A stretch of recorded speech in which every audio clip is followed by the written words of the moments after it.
Hi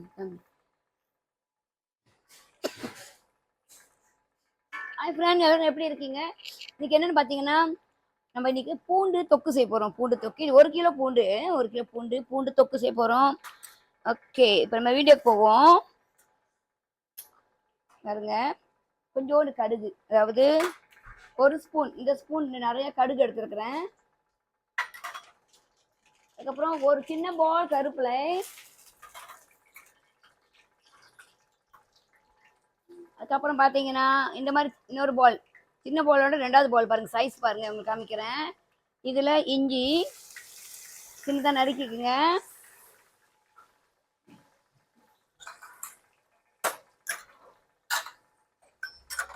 okay friend, இஞ்சி நல்லா வதங்கிருச்சு.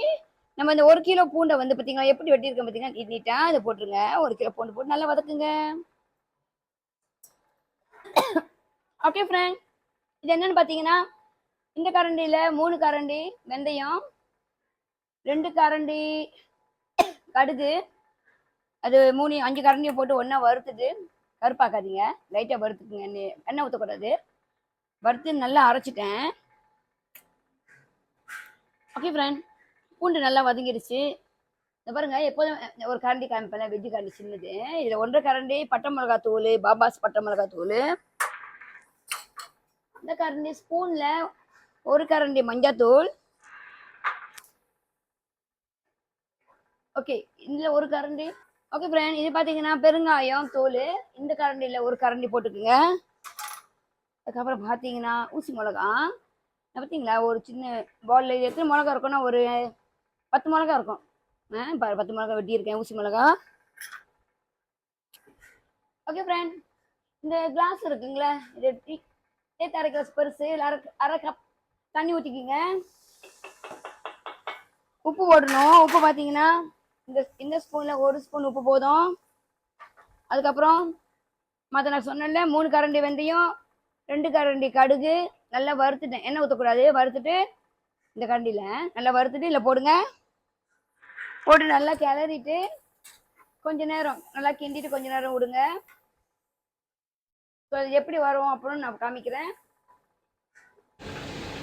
ஓகே ஃப்ரெண்ட், இப்போ பார்த்தீங்கன்னா மிளகாத்தூள்லாம் நல்லா வெந்துருச்சு, பூண்டு நல்லா வதங்கிருச்சு, வாசனை வருது. புளி திக்காக கரைச்சிக்குங்க.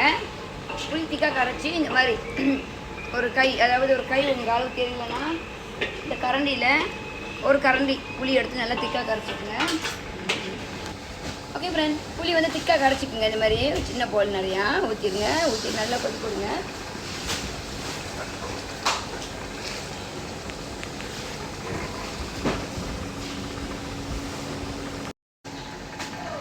ஓகே ஃப்ரெண்ட், பூண்டு தொக்கு ரெடி.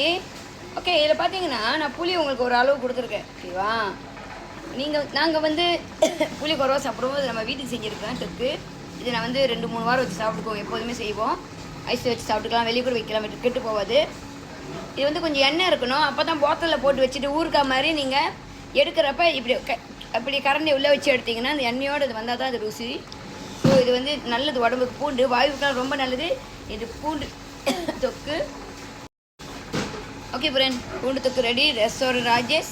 இப்போது இது வந்து நீங்கள் எப்போதுமே டெய்லி சாப்பிட்டா உடம்புக்கு ரொம்ப நல்லது, வாயுவுக்கு ரொம்ப நல்லது. பூண்டு தொக்கு ரெஸ்டாரண்ட் ராஜேஷ். இப்போது